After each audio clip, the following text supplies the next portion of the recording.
We're fortunate enough now to have the COP president, the UNFCCC, Conference of the Parties 26th president, the Honourable Alok Sharma, join us from London to provide us with his insights on how we can electrify our transport here. You can play that.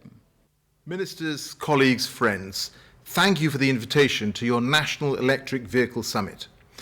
Today is another example of Australia's renewed commitment to climate action. And whilst I'm joining you virtually today, it was a real pleasure to see so many colleagues in government and business when I was in Australia last month. It was a fantastic visit. I went to Stirling Park Nature Reserve in Canberra to see the important work being done to preserve native trees, to tackle climate change and biodiversity loss. It was an honour to spend time with the Ngunnawal Indigenous elders who shared their experience of the disproportionate impact of climate change on their communities. And I also heard from both first responders and business leaders who told me that flooding in some areas, which used to be 1 in 100-year events, are now happening every 10 years or even every 5 years. Bushfires, heat waves, droughts, and tropical storms are becoming much more common too. And communities, businesses, and governments across Australia are left having to deal with the costs. As we know, climate change does not recognise borders. And across the world, including in Europe, we are regularly now experiencing the impact of global warming as well. So as we all agreed in the Glasgow Climate Pact at COP26 last November, governments have to act, and they have to act now. And that is why I also met with ministers to discuss your government's plans to reduce emissions by 43% by 2030. That is a good start. And we spoke about the big push on renewables and climate finance. And I particularly enjoyed being chauffeured briefly by Minister Chris Bowen and his Tesla no less to talk about the potential of zero-emission vehicles, the reason why we are all here today. Road transport currently accounts for 16% of Australia's emissions and 10% around the world. And as I heard from the Mothers for Clean Air group who I spoke with in Glasgow and who I've met this year as well, fossil fuel transport continues to poison the air, particularly affecting children around the world. All the while, global car ownership is expected to double in the next 20 years.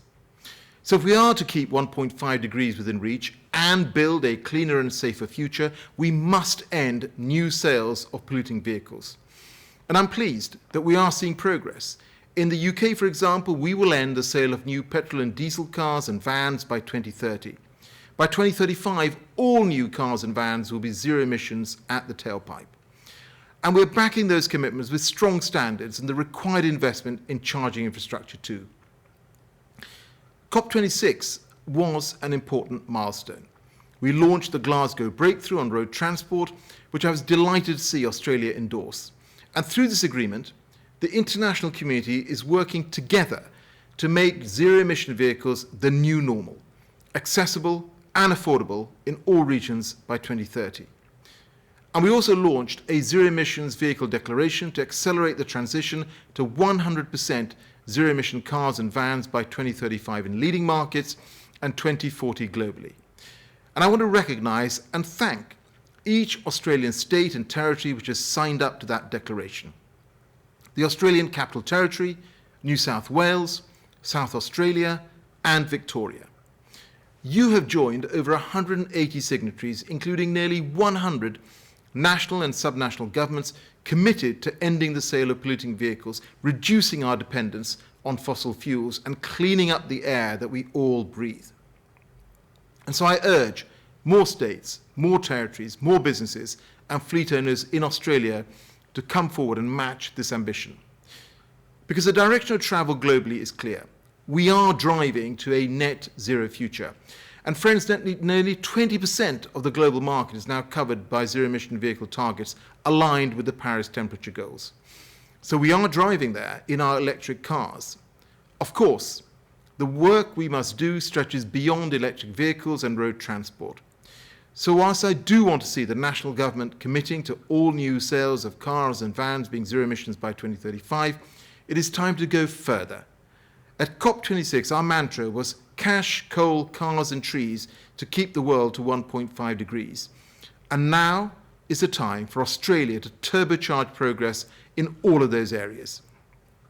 From reducing your reliance on coal to investing in renewable energy and developing grid capacity and energy storage facilities.